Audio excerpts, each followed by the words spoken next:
En 2016, en France, les chats errants étaient plus de 11 millions. Aujourd'hui, ce chiffre ne cesse d'augmenter. C'est un sujet qui devient de plus en plus problématique pour les populations, les professionnels, mais surtout pour les chats eux-mêmes. Il faut donc trouver des solutions pour contrôler cette population féline.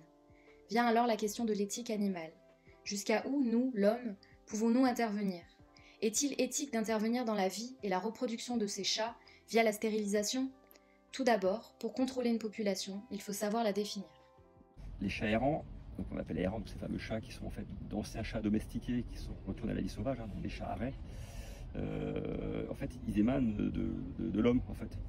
La surpopulation de chats errants peut entraîner de nombreux problèmes. Ces chats sont vecteurs de nombreux pathogènes et de zoonoses qui peuvent affecter les animaux domestiqués et les hommes eux-mêmes. Ils sont également source de nuisances sonores et olfactives pour la population. Les chats errants peuvent aussi affecter la biodiversité en nuisant directement ou indirectement aux populations d'oiseaux, de reptiles ou encore de petits mammifères. Ça pose un vrai problème quand il s'agit de lieux qu'il faut partager entre les hommes et les chats. Malgré ces points négatifs, le chat errant reste un animal qu'il faut considérer en tant que tel. Or, il arrive très souvent de voir des chats errants chassés, maltraités, mal nourris ou dans des conditions de vie déplorables. Ainsi, depuis 1999, le Code rural et de la pêche maritime impose que les chats puissent acquérir le statut de chat libre. Mais qu'est-ce qu'un chat libre ? Pour être chat libre, il faut avoir été capturé par une asso, avoir été identifié par l'asso et déclaré chat libre et relâché sur un site de nourrissage. Le chat libre a été capturé et il est aussi stérilisé. Le statut chat libre va donner un droit de cité à cet animal. C'est un animal qui désormais a un propriétaire et donc comme il a un propriétaire, il a de nouveaux droits. L'homme étant à la fois à l'origine de la domestication et de l'existence des colonies de chats errants, on peut dire qu'il est de sa responsabilité de leur venir en aide. C'est une obligation des maires de stériliser les colonies de chats et de s'en occuper après. L'une des méthodes les plus proposées pour réguler cette population féline est la stérilisation. Les autres méthodes de régulation, comme les campagnes d'euthanasie généralisée, sont à la fois coûteuses, inefficaces, mais surtout très archaïques. L'objectif est de réguler efficacement la prolifération des félins tout en assurant la protection des chats dits libres et qui ont un droit de cité. Les femelles, j'ai vu plusieurs opérations. Elles sont endormies, on les ligature les ovaires, on enlève l'ovaire, c'est pas grand-chose. Mais il est sûr qu'il faut après, surtout pour une femelle, la garder au minimum 15 jours à la maison pour qu'elle se rétablisse. En tout cas, c'est une opération banale, courante, simple, sans souffrance évidemment, puisqu'ils sont anesthésiés. Il y a un suivi, on appelle ça la gestion de la douleur, il y a un suivi de la douleur avant. Pendant l'anesthésie évidemment, mais ils sont endormis, on fait des morphiniques et après. Mais pourquoi stériliser les chats ? Quels bénéfices cela peut-il impliquer pour la population, la biodiversité et les chats eux-mêmes ? Quand un chat est castré, il est moins agressif, il est plus calme, il ne marque plus son territoire, il n'y a pas tous ces appels, tous ces feulements au moment des reproductions. Il y a d'autres victimes de la prolifération des chats errants. Les chats sont des prédateurs. La prédation des chats errants, elle cause la souffrance et la mort de nombreux animaux. Je suspecte que la vie de ces animaux ne vaut pas la peine d'être vécue.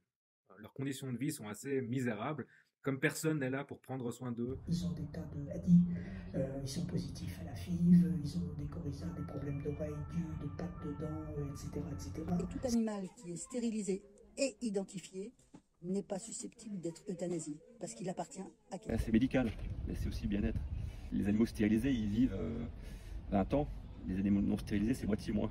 Donc il y a quand même du positif pour eux finalement. Ça, c'est une raison supplémentaire de faire notre possible pour réduire le nombre des chats errants en les stérilisant. Initialement, Kant attribue la dignité uniquement aux humains. Par la suite, certains auteurs étendent cette notion au règne animal. Ainsi, on leur reconnaît une valeur intrinsèque qui doit être prise en compte dans les agissements de l'homme.